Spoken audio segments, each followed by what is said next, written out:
Assalamualaikum warahmatullahi wabarakatuh. Alhamdulillahirabbil alamin.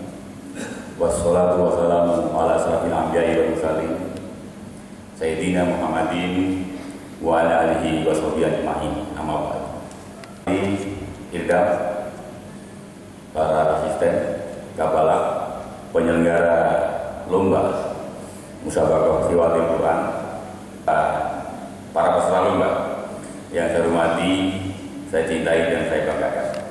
Kegiatan lomba musabaqah tilawatil Quran, musabaqah hafiz Quran, hardah dan paduan suara dalam rangka memperingati hari ulang tahun ke-72 TNI tahun 2017 dan sekaligus memperingati Hari Quran 17 Ramadan. Kesempatan yang baik ini saya selalu bangga secara muda dan pribadi mengucapkan terima kasih dan penghargaan yang sedininya kepada panitia penyelenggara dan semua pihak yang telah berpartisipasi demi terselenggaranya kegiatan lomba ini. Penyelenggaraan kegiatan lomba ini diharapkan dapat terlaksana dengan baik sehingga dapat kita wujudkan semangat kompetensi yang sehat dan non-agresif. Pembukaan kegiatan lomba FPQ MHT Hadra dan paduan suara selesai.